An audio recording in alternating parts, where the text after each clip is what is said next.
On est plutôt une bande d'amis qui se retrouvent pour aider le collectif Yes We Camp sur certains chantiers, certains pôles construction. On a fait un peu un thème Mad Max, puisque c'est un peu fuego et ferraille.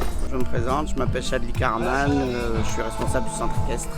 Moi je suis étudiant en école de design et je fais mon projet de diplôme, je fais une résidence à Foresta dans le cadre de mon projet de diplôme. Je m'appelle Amida Benbechek, je suis porteuse de projet à Foresta. L'objectif de ce lieu, en fait, c'est d'en faire un jardin de permaculture. On est dans la station Ciel, c'est un bâtiment d'habitat léger, on l'appelle, qui est fait en bois principalement et qui est transportable. Le rêve de ces bâtiments, c'est de pouvoir se poser un peu n'importe où et justement dans des endroits plus excentrés des centres-villes et donc de pouvoir faire des bâtiments autonomes qui fonctionnent grâce à l'énergie solaire, au recyclage de l'eau, de pluie, etc.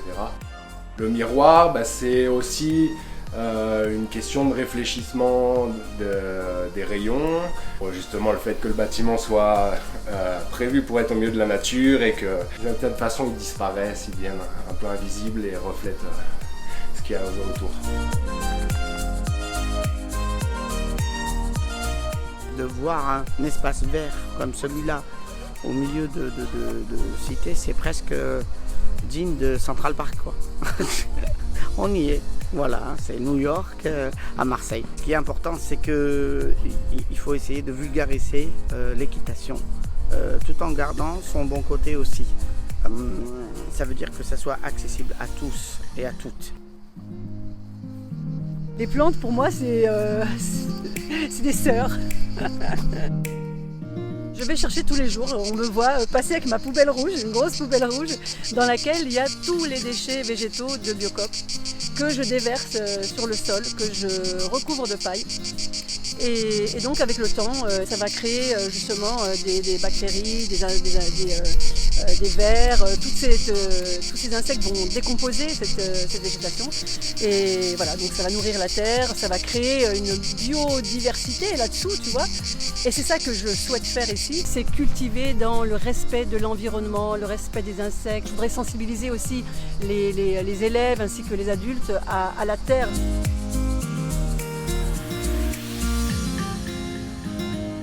L'idée c'était aussi de pouvoir utiliser des barbecues qui soient aussi un peu à l'image du site, donc fabriqués avec les matériaux du site et juste aussi un peu drôle, quoi. C'est un cumulus de ballons d'eau chaude, donc c'est ce qui est à l'intérieur du ballon. On a disqué le ballon et puis on a enlevé la mousse expansée qui est à l'intérieur et puis l'intérieur d'un ballon d'eau chaude c'est ça. Et ensuite on l'a poncé. Et là tout le reste c'était de la ferraille qu'ils avaient sur le site.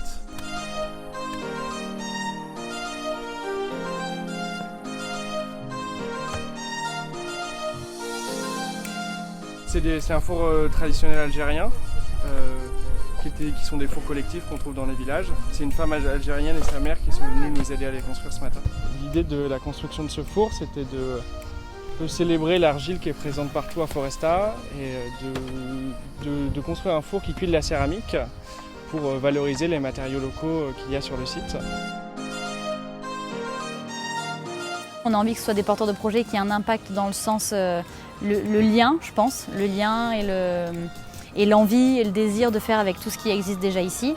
Et après, on privilégie aussi des gens qui auront un minimum d'impact pour le coup sur la biodiversité, sur la nature du site, de façon à pas complètement la modifier, de pas complètement la transformer puisqu'elle est extrêmement spécifique. C'est un lieu d'expérimentation puisque tout ce qu'on fait ici, en tout cas pour nous, c'est nouveau.